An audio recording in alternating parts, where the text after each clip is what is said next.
What's going on, guys? Welcome back to the vlog. So in today's video, we're going to go over the first thing you should do with your first $1,000 in mods on your GTI. So this list is going to be pretty subjective. Everyone's going to have their own opinions on what to do first, what to do last, what to do second, whatever. But I am going to make this sort of my personal opinion on what you should do with your first $1,000 in mods in your car. I'm going to give this opinion based on what I've done so far, what I wish I've done first, yada yada yada, things like that. So things that I found that were important as I started to do some of the mods on the GTI. So without further ado, let's get started. So the first thing I think everyone should do to their GTI, especially if you want to keep the factory warranty but you want to gain a little bit more power, is getting a JB4. Now the reason why I choose the JB4 over all the other ones is because in the first 36,000 miles of your car, you are going to have a warranty.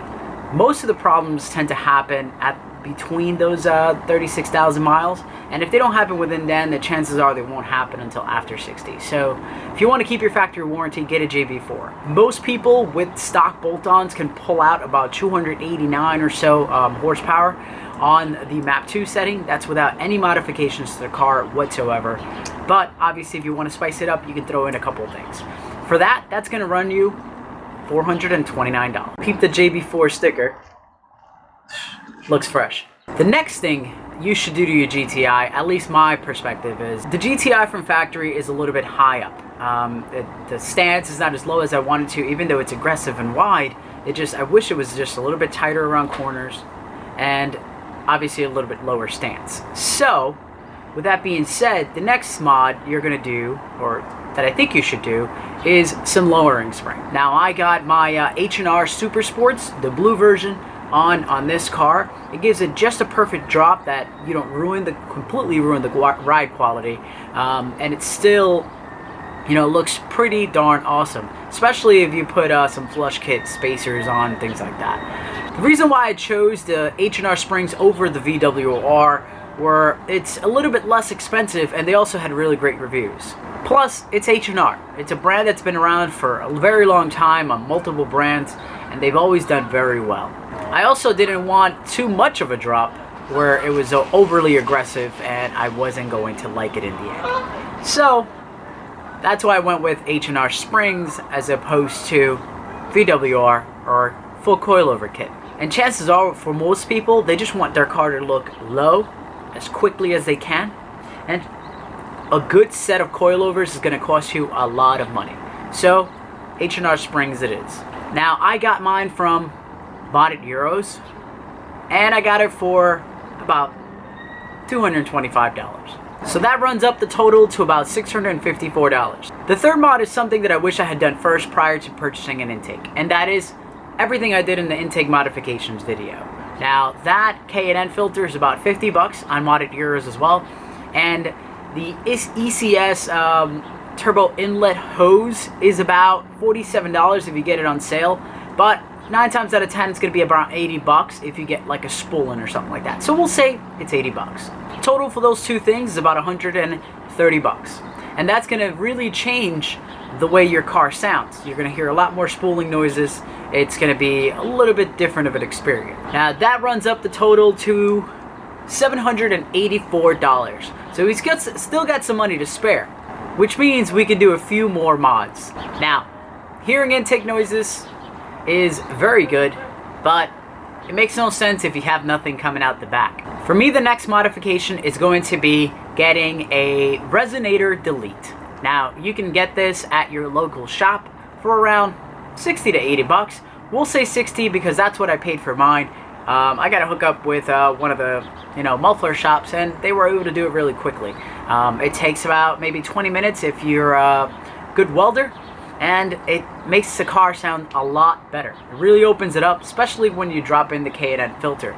So if you want a little bit more noise coming out the back and you don't want to break the bank, I suggest doing a Resonator delete. That's going to be awesome.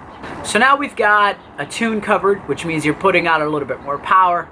We've also got some lowering springs, which is going to make the car a little bit lower. We've got intake, which is going to give you a little bit more turbo noise, and we have a Resonator delete, which is going to give you a little bit more exhaust noise. But there are many things that don't come factory on the GTI that I wish really would.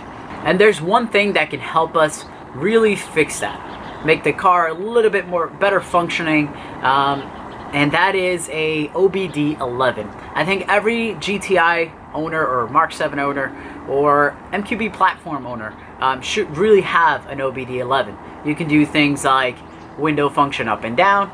You can mess with the lighting settings so that way your daylight running lights are always running or not running or whatever it is. You can do a bunch of modifications with the ECS so that way you can launch the car. There are a multitude of things that you can do to the car using OBD11, and I think it's a great tool, and also helps whenever you get a check engine light to find out exactly what that is or if there are any faults in the car. Now that will run up the total to about $924, which means we still have $76 to spend. And I think the best way to spend these $76 is getting an OEM short shifter. The shift row from the OEM is actually very long.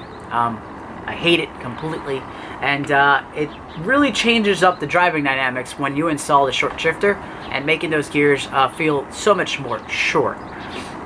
Now that's going to run you around 59 bucks if you decide to go OEM. That's what I did. I went with the OEM short shifter off, I think, an S3, and that really worked well for me. It took me about 10-15 minutes to install. It wasn't hard at all. I think it took me a little bit longer just because I had to shoot the video. So that's going to run up the total to 983 doll hairs. 983 doll hairs for your first $1,000 mod. So what do you do with the next $17? Go out to your local McDonald's, get yourself a 20-piece of chicken nuggets, dip that into some buffalo sauce with some french fries and a Diet Coke on the side, because whenever you get fatty foods, you always have to get a Diet Coke. That's pretty much going to wrap up this video, guys. Thank you very much for watching. I'm sure everyone is going to have their own opinions of what to do with the first $1,000 on their car. So my suggestions are you put that down below so people can hear your opinions. Thank you very much for watching. As always, make sure you comment, share, and subscribe with all your friends. See you in the next one. Peace out.